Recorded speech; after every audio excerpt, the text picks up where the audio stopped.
Waktunya bersaat teduh dengan Tuhan melalui bacaan Alkitab satu pasal sehari dalam kitab Sejarah Bangsa Yahudi, bahagian 6 seri yang pertama, kitab 1 Tawarikh, pasal 3, keturunan Daud. Selamat membaca, selamat mendengarkan, merenungkan dan melakukan firman Tuhan. Kiranya Roh Kudus senantiasa menuntunmu dalam memahami akan sabdanya dan memampukanmu menjadi pelaku firman.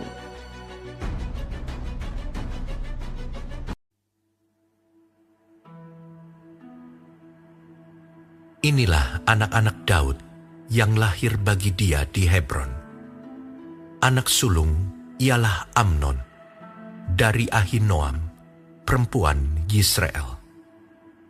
Anak yang kedua ialah Daniel dari Abigail, perempuan Karmel.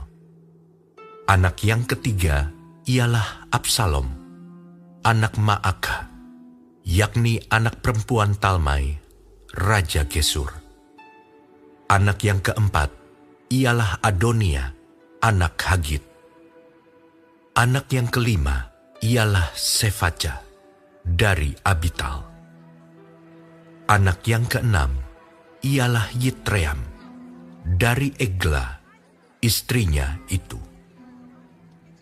6 orang lahir bagi dia di Hebron, di mana ia memerintah 7 tahun 6 bulan lamanya, dan 33 tahun lamanya ia memerintah di Yerusalem. Inilah yang lahir bagi dia di Yerusalem: Simea, Sobab, Natan, dan Salomo, 4 orang dari Batsyua binti Amiel. Lalu Yibhar, Elisama, Elifelet, Nogah, Nefek, Yafia, Elisama, Eliada, dan Elifelet, 9 orang. Semuanya itu anak-anak Daud, belum terhitung anak-anak dari gundik-gundik. Tamar ialah saudara perempuan mereka. Keturunan Salomo ialah Rehabeam. Anak orang ini ialah Abia. Anak orang ini ialah Asa. Anak orang ini ialah Yosafat. Anak orang ini ialah Yoram. Anak orang ini ialah Ahazia. Anak orang ini ialah Yoas. Anak orang ini ialah Amazia. Anak orang ini ialah Azaria. Anak orang ini ialah Yotam. Anak orang ini ialah Ahas. Anak orang ini ialah Hizkia. Anak orang ini ialah Manasye.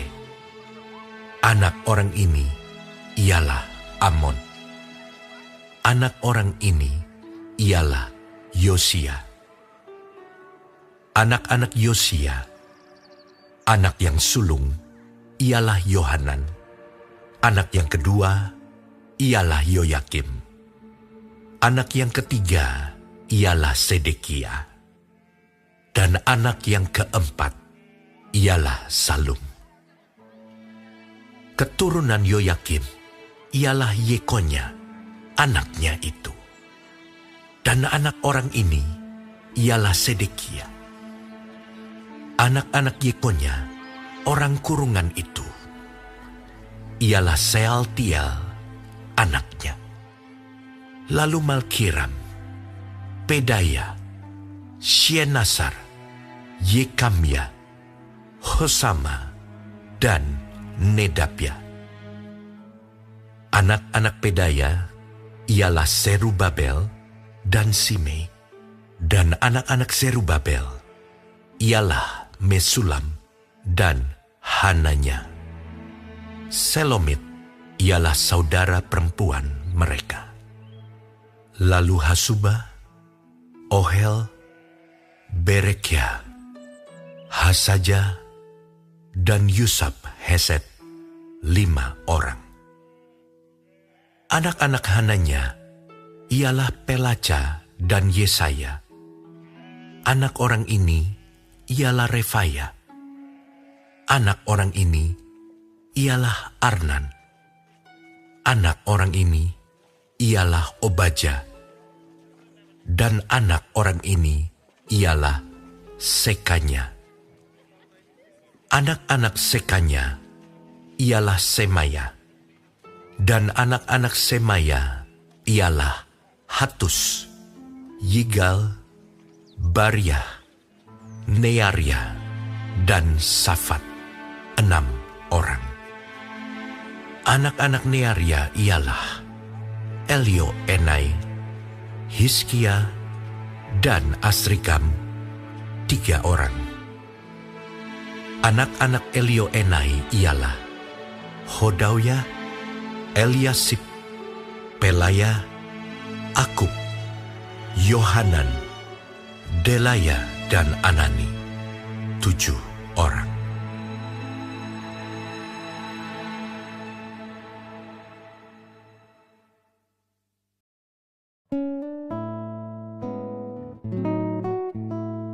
Kita telah menyelesaikan bacaan Alkitab 1 pasal sehari dalam kitab 1 Tawarik pasal 3. Sedikit perenungan melalui pasal ini.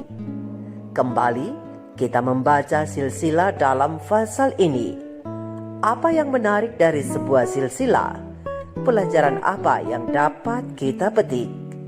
Mungkin kita tidak tahu jawabannya, tetapi kalau kita melihat ayat ini untuk ukuran zaman sekarang, mempunyai banyak anak adalah hal yang menakutkan. Dalam pasal ini, Daud sendiri karena mempunyai banyak istri dan selir, ia pun mempunyai puluhan anak dari perkawinannya tersebut.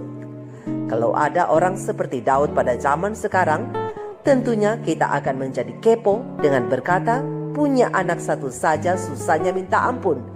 Nah ini, tidak tanggung-tanggung. Itulah mungkin yang ada dalam benak kita. Saudara dan saudariku, mendidik anak di dalam Tuhan adalah tanggung jawab para orang tua. Bisa saja kita mengabaikan tanggung jawab ini. Bisa saja kita tidak peduli dengan anak-anak kita.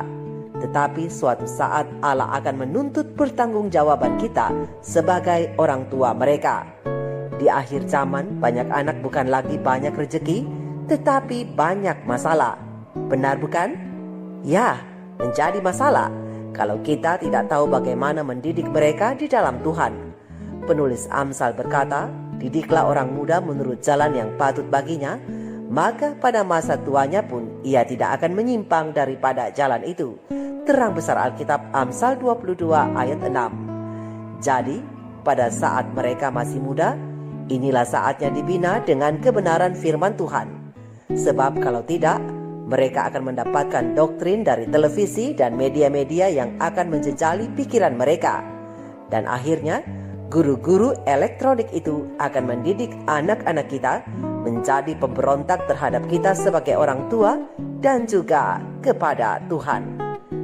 Ingatlah, kita adalah orang tua yang dipercayakan oleh Tuhan dengan beberapa anak atau mungkin hanya 1 anak.